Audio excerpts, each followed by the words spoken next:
बच्चों, पेड़ से सेब गिरते हुए तो सब देख रहे थे, लेकिन ये गिरता क्यों है, इस रहस्य को न्यूटन से पहले कोई नहीं समझ पाया था।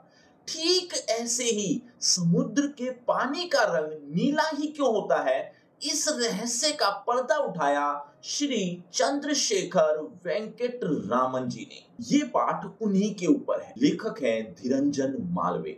बात है सन 1921 की। रामन जी समुद्री यात्रा पर थे।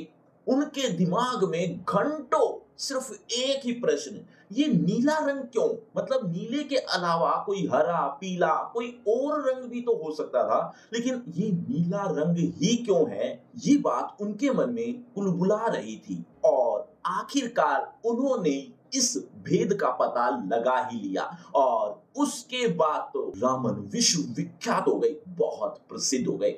रामन का जन्म 7 नवंबर 1888 को तमिलनाडु के चिरापल्ली नगर में हुआ था। इनके पिता भौतिकी यानी कि फिजिक्स और मैथ यानी गणित के टीचर थे। बच्चों, अभी थोड़ी देर पहले लेखक का नाम मैंने बताया था, एक बार जल्दी से कमेंट करके बताओ। देखना चाहता हूं कितने बच्चे ऐसे हैं जो बहुत ध्यान से सुन रहे हैं। रामन जी का मन हमेशा विज्ञान के रहस्यों को सुलझाने के लिए लगा रहता था। और हालांकि वो शोधकर्ता बनना चाहते थे, लेकिन उस समय शोधकर्ता को करियर के रूप में देखना या करियर के रूप में अपनाने की कोई व्यवस्था नहीं थी। इसीलिए जो बाकी लोग कर रहे थे, यानी सरकारी नौकरी के पीछे लोग भाग रहे थे, रामन जी ने भी वही किया और अच्छी मेहनत करके वो वित्त विभाग यानी फाइनेंशियल डिपार्टमेंट में अफसर बन गए और उनकी जो तैनाती थी, उनकी जो ड्यूटी थी, वो थी कलकत्ता में। अब वो अफसर तो बन गए फाइनेंशियल डिपार्टमेंट में, लेकिन उनका जो व्यवहार था, उनका जो मन था, वो तो हमेशा शोध कार्य में लगा रहता था। उनका जो मन ही मन कुलबुलाने वाली जो जिज्ञासाएं हैं, वो हमेशा से रही हैं। फाइनेंशियल डिपार्टमेंट में अफसर बनने के बावजूद भी थोड़ा बहुत समय निकाल कर वो प्रयोगशाला में जरूर जाते थे, जो वहीं पर ही थी। उस प्रयोगशाला का नाम था Indian association for the cultivation of science. इस प्रयोगशाला में संसाधनों की कमी थी, लेकिन इस अभावों में भी काम चलाऊ उपकरणों से रामन जी हमेशा शोध कार्य में लगे रहते थे। उन्हीं दिनों में वो वाद्य यंत्रों के प्रति भी आकृष्ट हुए। वाद्य यंत्र मतलब म्यूजिक इंस्ट्रूमेंट। म्यूजिक इंस्ट्रूमेंट की ध्वनियां जो निकलती हैं, उसके पीछे जो रहस्य है, वो ये जानना चाहते थे। तो ऐसे कई शोध उन्होंने किए। एक बार हुआ यूं कि एक शिक्षा शास्त्री थी जो कि बहुत प्रसिद्ध थे। नाम था आशुतोष मुखर्जी। आशुतोष मुखर्जी ने रामन जी के सामने एक प्रस्ताव रखा, एक ऑफर दिया कि तुम अपनी नौकरी छोड़कर हमारे विश्वविद्यालय यानी यूनिवर्सिटी में प्रोफेसर के पद पर आ जाओ। अब स्थिति ये थी कि एक तरफ तो उनकी नौकरी थी जहां पर अच्छी खासी सैलरी थी, अन्य सुविधाएं भी थी और एक अच्छा खासा ऊंचा पद भी था। दूसरी तरफ यूनिवर्सिटी का प्रोफेसर पद था, जो कि इतनी बड़ी सैलरी नहीं देता था, जो कि इतनी सुविधाएं भी नहीं देता था, लेकिन बहुत सोचने समझने के बाद उन्होंने फैसला ले ही लिया। क्या लिया कि इस पद यानी ये जो ऊंचा पद है, वित्त विभाग के अफसर जो बने हुए थे, उसको उन्होंने छोड़ दिया और कलकत्ता विश्वविद्यालय यानी कलकत्ता यूनिवर्सिटी के प्रोफेसर पद पर नियुक्त हो गए। कारण सिर्फ एक था कि अब वो यूनिवर्सिटी के शैक्षणिक माहौल में पूरा समय अध्ययन और शोध कार्य में दे सकते थे। बच्चों, आपने भी तो विज्ञान पढ़ी होगी, तो एक बार कमेंट करके ये जरूर बताना कि अंतरिक्ष में अंधेरा ही क्यों दिखाई देता है।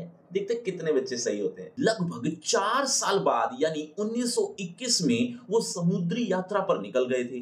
अब समुद्री यात्रा में उनके जो मन में एक ही सवाल बार बार आ रहा था कि ये समुद्र का रंग नीला ही क्यों, कोई और क्यों नहीं। उसके बारे में उन्होंने खोज शुरू कर दी। आखिरकार हुआ ये कि उन्होंने ये खोज का पता लगा ही लिया, यानी इसका कारण पता कर लिया और इस कारण या इस खोज को नाम दिया रामन प्रभाव। इस खोज में पाया गया कि एक वर्णीय प्रकाश की किरण जब किसी ठोस या तरल पदार्थ से गुजरती है और गुजरने के बाद उसका जो वर्ण है उसमें परिवर्तन आ जाता है। वर्ण यानी रंग। एक वर्णीय प्रकाश की किरणों में सबसे ज्यादा ऊर्जा बैंगनी रंग में होती है और बैंगनी के बाद क्रमशः नीले, आसमानी, हरे, पीले, नारंगी और लाल इनका नंबर आता है। इससे पता चलता है कि प्रकाश की ऊर्जा सबसे कम लाल रंग में होती है। बच्चों कोई भी बात समझ में नहीं आ रही तो कमेंट करके पूछ भी सकते हो। इस खोज से काफी चीजें आसान हो गई। इस खोज के बाद अणु और परमाणु की संरचना के अध्ययन के लिए रामन स्पेक्ट्रोस्कोपी का सहारा लिया जाने लगा। रामन प्रभाव की खोज ने रामन को विश्व विख्यात वैज्ञानिकों की चोटी में लाकर खड़ा कर दिया। उसके बाद तो पुरस्कारों और सम्मानों की झड़ी सी लग गई। उन्हें नोबेल पुरस्कार, रॉयल सोसाइटी का रॉयल पदक, फ्रैंकलिन पदक, यहाँ तक कि सोवियत रूस का अंतरराष्ट्रीय लेनिन पदक भी उन्हें मिला। और सन 1954 में भारत का सर्वोच्च सम्मान भारत रत्न से उन्हें सम्मानित किया गया। बच्चों रामन का जन्म कौन से सन में बताया था? अभी थोड़ी देर पहले ही बताया। एक बार जल्दी से कमेंट करके बताओ। देखना चाहता हूं कितने बच्चे ऐसे हैं जो बहुत ध्यान से सुन रहे हैं। बच्चों रामन जी ने आरंभिक दिनों में काफी संघर्ष किया, खास तौर पर उपकरणों की कमी, प्रयोगशाला की कमी, इस तरह की कई कमियों को से संघर्ष करते हुए वो यहां तक पहुंचे हैं। यही सोचकर उन्होंने एक प्रयोगशाला बनाई है जो कि बेंगलोर में रामन रिसर्च इंस्टीट्यूट के नाम से जानी जाती है। बच्चों रामन जी की मृत्यु 21 नवंबर 1970 को हो गई। 82 वर्ष की भरी पूरी आयु में उन्होंने संसार से विदा ली। उनकी प्रकाश की किरणें सदा पूरे संसार में आलोकित रहेंगी। बच्चों आप भी रामन इंस्टीट्यूट का हिस्सा बनना चाहते हैं तो वीडियो को शेयर और सब्सक्राइब करना ना भूलना। बच्चों आपको लग रहा हो ये चैप्टर खत्म हो गया है? जी नहीं, अभी तो आपको इसकी लाइन बाय लाइन एक्सप्लेनेशन भी तो चाहिए होगी, जिसमें आपको word to word, line by line आपको एक्सप्लेनेशन मिलेगी। ये तो समरी थी, तो वो भी आप जरूर देखना। लेकिन उसके साथ साथ इसके इंपॉर्टेंट क्वेश्चन, एक्सरसाइज क्वेश्चन और एमसीक्यू टाइप क्वेश्चन भी तो चाहिए होंगे। तो ये चारों चीजें मिलेंगी, वो भी एक ही जगह पर मिलेंगी। कहां? डिस्क्रिप्शन बॉक्स में जाइए, सबसे ऊपर एक लिंक दिया है। लिंक का नाम रखा है free crash course for 9th B class. इस नाम से आपको लिंक मिल जाएगा जहां पर कुछ इस तरह से यहाँ ये चारों चीजें आपको देखने को मिल जाएंगी। तो ये लिंक को जरूर क्लिक कर लेना। लेकिन उससे पहले होगा आपका इसी चैप्टर से रिलेटेड एक छोटा सा टेस्ट। देखना चाहता हूं इस टॉपिक को आपने कितने अच्छे समझा। अगर आप अच्छे समझ चुके तो देखें जरा किसने कितना पढ़ा। पहला प्रश्न आपकी स्क्रीन पर ये रहा। रामन किस सरकारी नौकरी को कर रहे थे? बच्चों हर प्रश्न के बाद आपको 5 सेकंड मिलेंगे आंसर देने के लिए। आप अपना आंसर कमेंट करते रहना। एंड में देखना चाहता हूं किसके कितने आंसर ठीक हुए।